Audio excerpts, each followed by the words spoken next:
Well, hello again, and welcome to a special bonus episode of the Hyperion Adventures Podcast. Yes, we just did one yesterday. We're coming back to you for another episode. I'm Tom. As always, I'm with my wonderful, super intelligent, and just the best Disney person in the world, my wife and co-host, Michelle. Well, thank you, sweetie. And hi, everybody. We are very excited about today's podcast, so much so that it's a special bonus one. Yeah, so this won't be like your typical episode. Matter of fact, we won't count it in our numbers. Last one was 101. This is not 102. This is kind of a special bonus episode. But we were lucky enough to be able to book some time with a guest that we thought would be really, really interesting for all of you out there.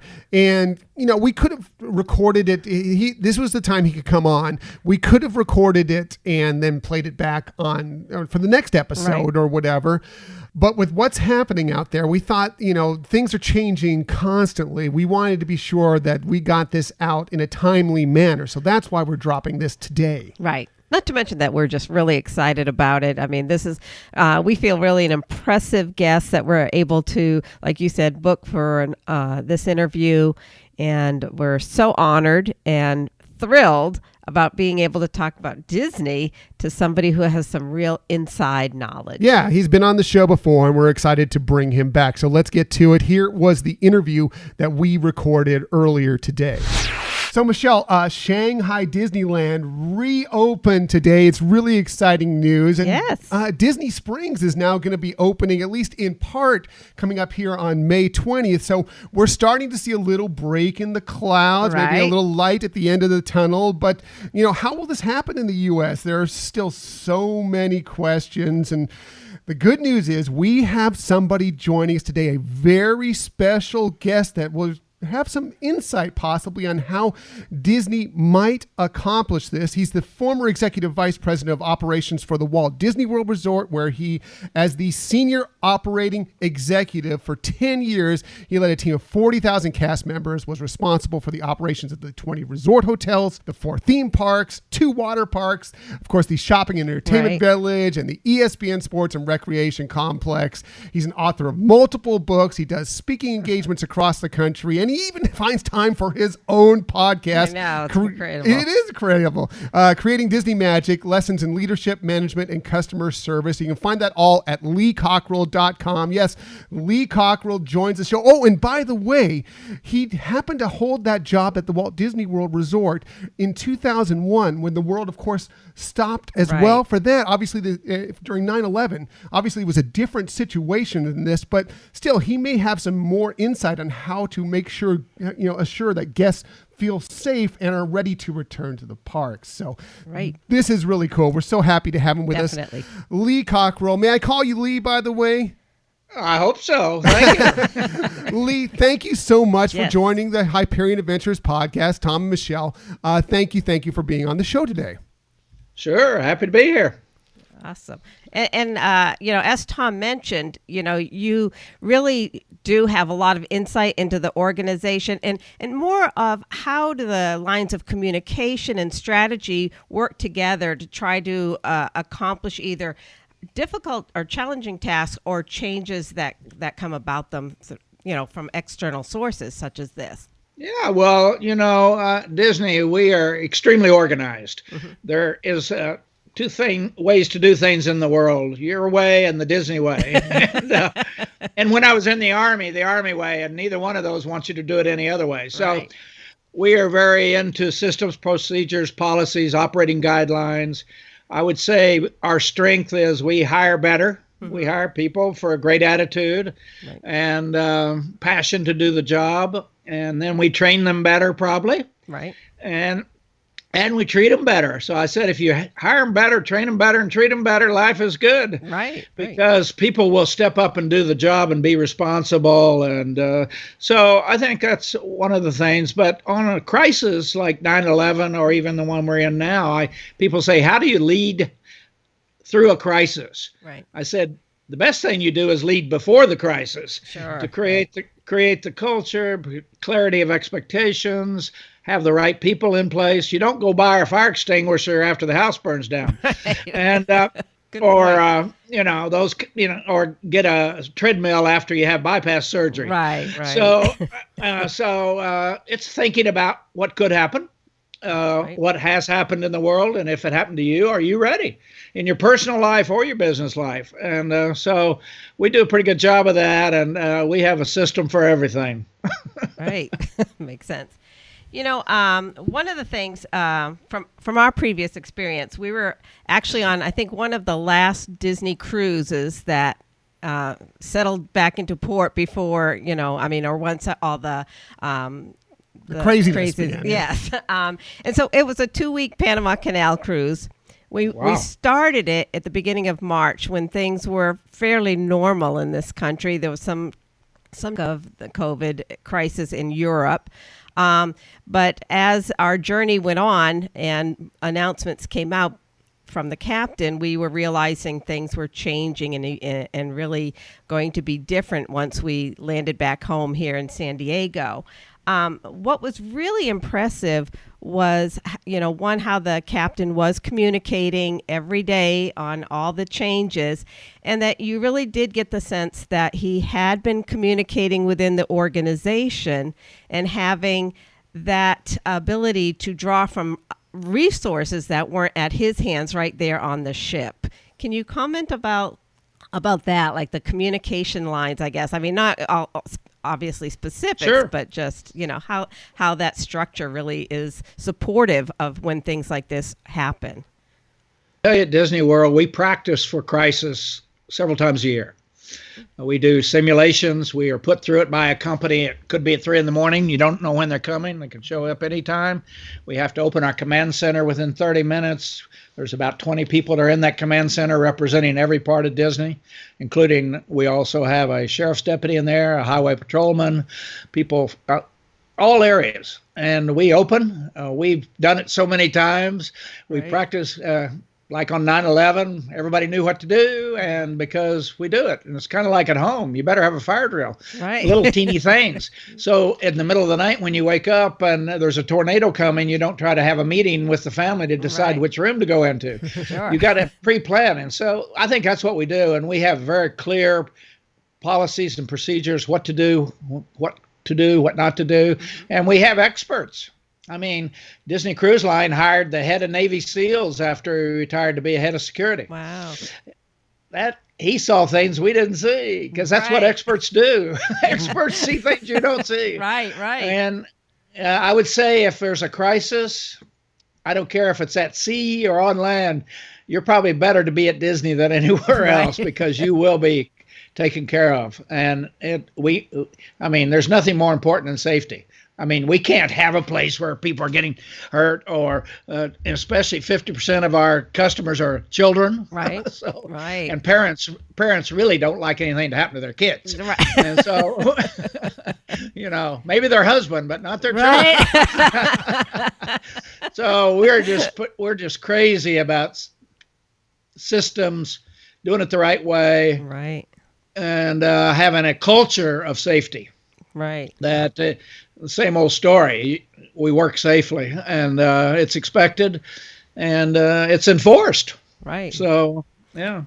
Speaking of safety, I mean, we've gone on some of the park tours, and they talk about the keys, and that safety is the first key. So even it seems like not just with their own cast members, but as guests are kind of assimilated partially for a day or half a day, that they are getting that message too, that safety is the priority of the culture. Yeah.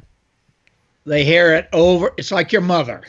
She never, we're like their mother, over and over and over for the whole life. Yes. I tell people, don't get bored with the basics. The basics are what keep you alive. They keep you successful in your life. Ethics, honesty, doing the right thing, courtesy. Most of your kids in life are not going to be successful because of their education. They're going to be successful because of their behavior. Right. And so that's really important to be able to not only know what it looks like, but to train people so that the guests can experience that. That's why they come back. Right. I mean, they come back. They don't come back for the roller coaster. They come back for the experience of the environment, the culture, how people treat them. Absolutely. So, yeah.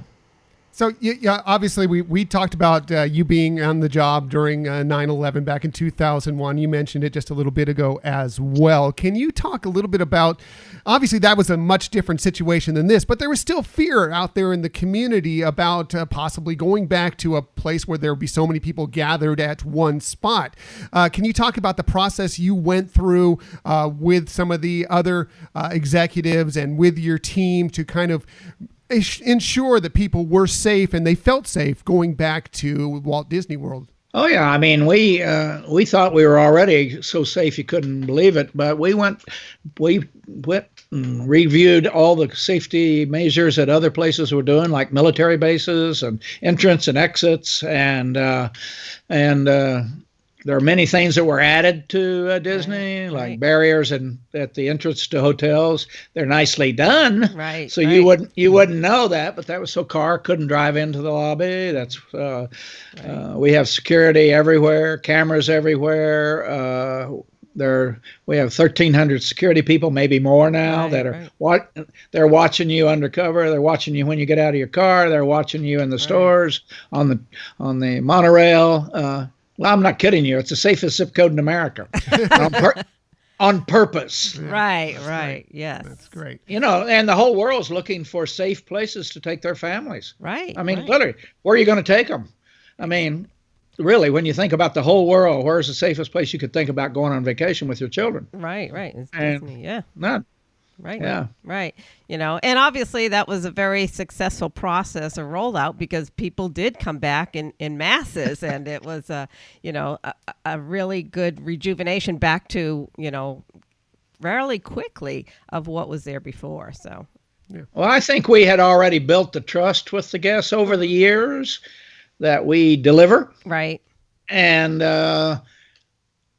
it's better to have that trust before something happens and then try to build it later. I mean, right. Yes. Yeah. Because people today don't believe, a lot of people that are kind of manipulating your feelings, or it's got to be real. Right. And Yeah. yeah, be nice before you have to be nice.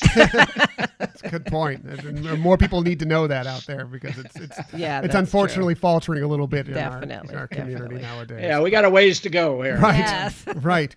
So, speaking of this, you mentioned coming back after 9/11. We just talked about it a little bit earlier. Shanghai Disneyland opened today, finally, after several months of being closed. It's the first of the Disney parks to reopen. We saw some video of them out there. The cast members out applauding. They were letting in people sporadically. They had timed entrance, and everybody was wearing masks. They had the health and sanitation escalated. Do you feel like this may be the blueprint of what happens in the U.S. parks as well? They're looking at Shanghai to see how to do things here in the U.S., or is it completely different because just kind of the culture is different in Shanghai? Well, I think Disney's probably looking at Shanghai and everybody else in the world, from healthcare professionals to looking for the best ideas. I think the temperature is a good idea. I think a lot of things, when you first start out, you probably have to go overboard. Right. Because people are going to, after 9/11, we were worried about, I wonder if the guests are going to be upset that we put all this security in and cameras and we check everything. And they actually told us they loved it. Yeah. So sometimes you think one thing, the customer or the guest will tell you the truth and the difference. And of course, I think it'll be the same with this. People will be understanding. There will be the people who are a pain, who won't like it. And I told Bill Marriott, it told me many years ago, the way you get excellence is education and enforcement. Right. And it's the way you raise kids too. Yeah, true.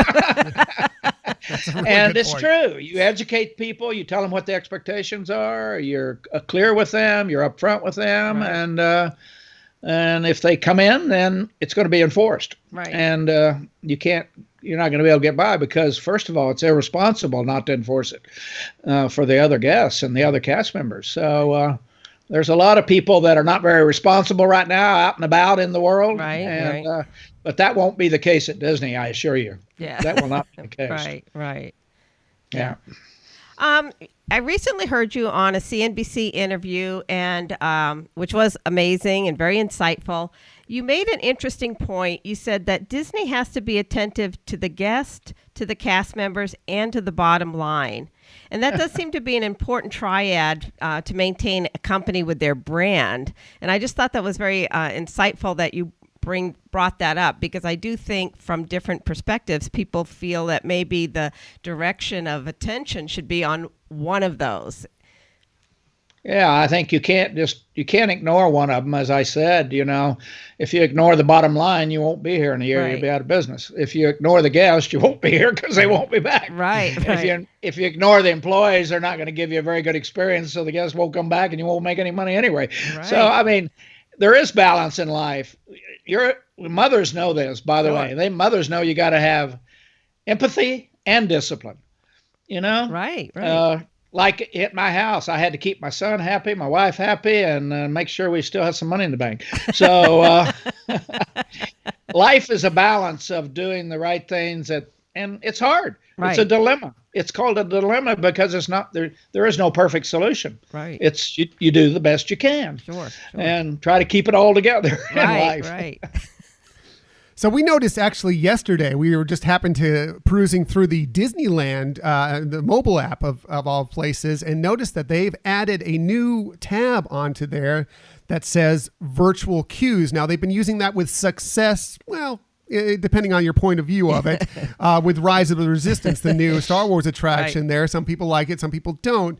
But obviously, and this has been discussed much since this has all occurred, that maybe the way people will queue in lines will be a little different now. And the fact that they've added that to the Disneyland app does make it intriguing. Essentially, what that would do for at least select attractions would give people, they would kind of tab in, and they would give them a return time to come back.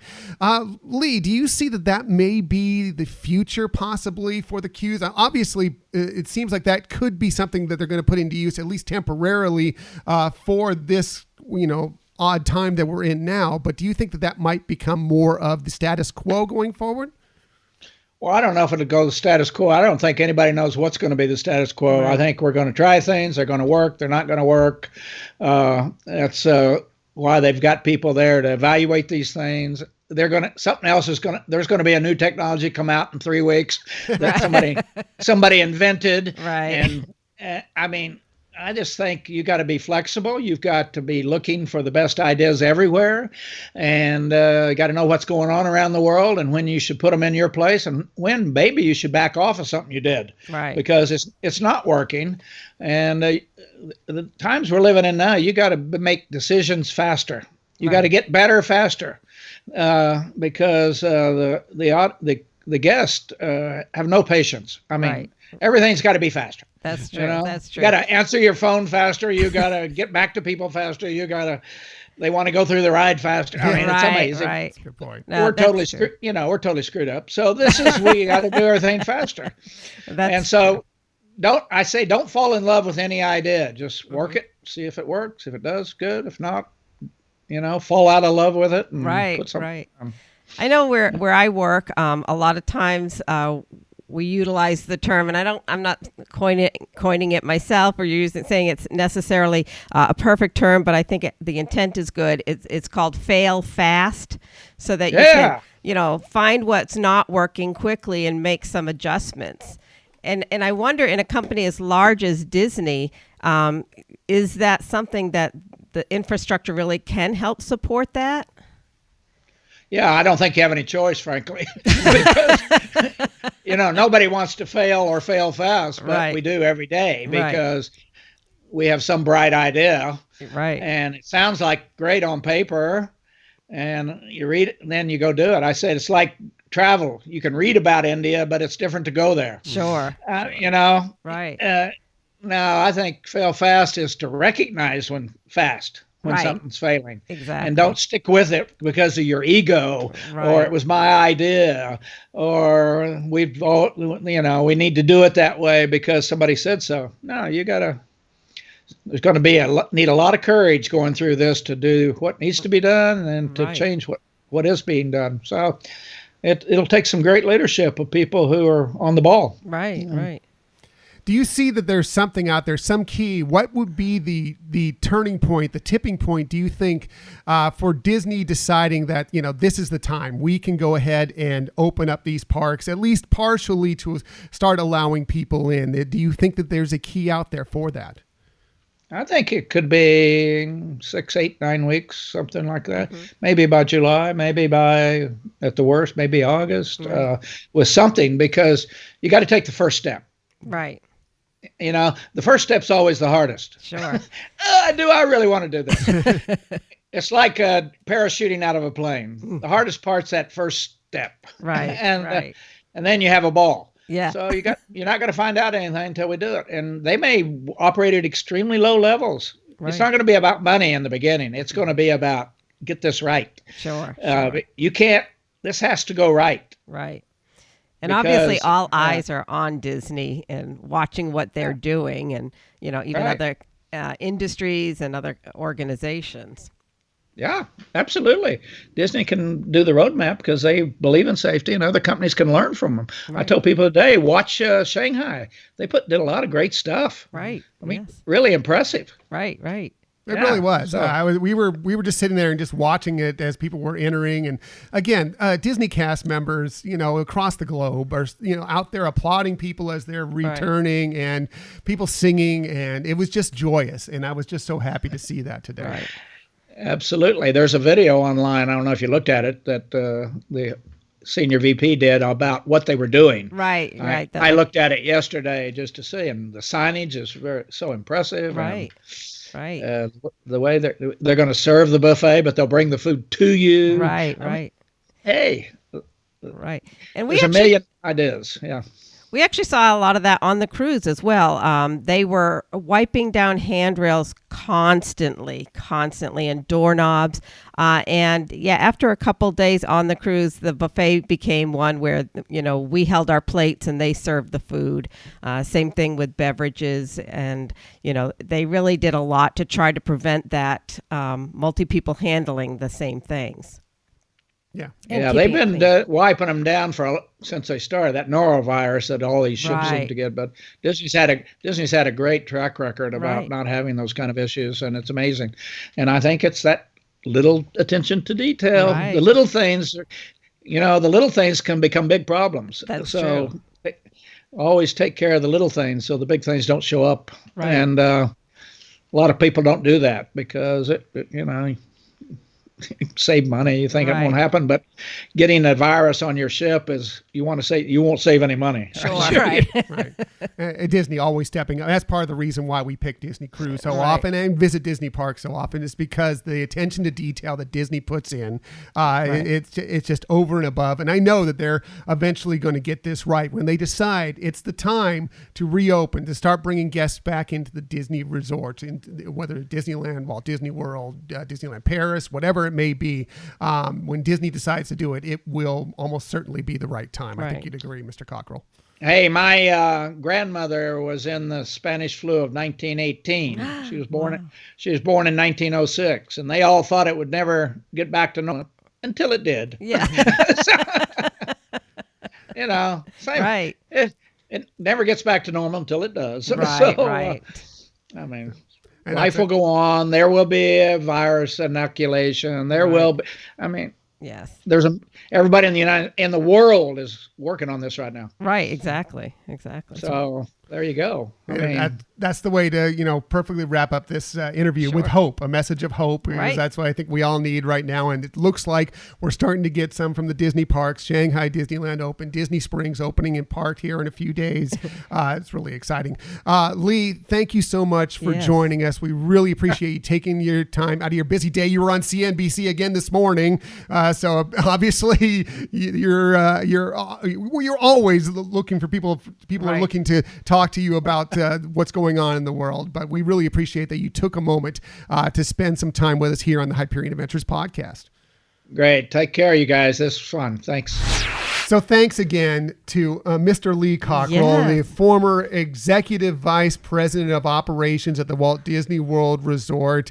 He just brought so much great insight to what's going on out there and what Disney's steps may be going forward. Right. And you could just tell from his demeanor and confidence in the organization that it really kind of, for me, instilled that confidence that, yes, things will return to a Disney that we can really go back to loving and enjoying. And as he said, it's about the experience. And we've said that too, and which is so true. And so again, what amazing opportunity that we just had. Yeah, really was a wonderful conversation. Again, lots of insight there.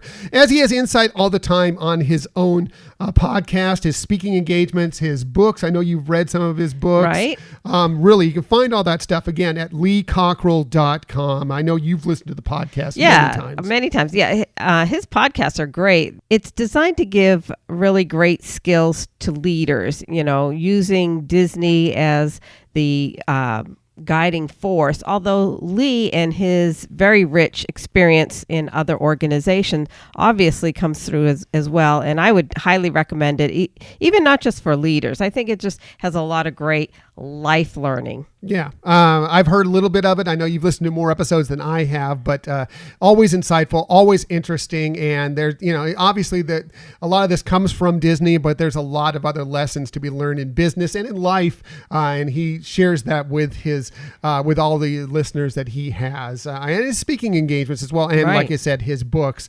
Again, the podcast that he does, it's called Creating Disney Magic, Lessons in Leadership, Management, and Customer Service. And again, find it all on leecockerell.com. Right. I highly recommend it. So, yeah. So, again, this was a special bonus episode. We don't have Disney Stories of the Week. No we tips? Don't have tips today.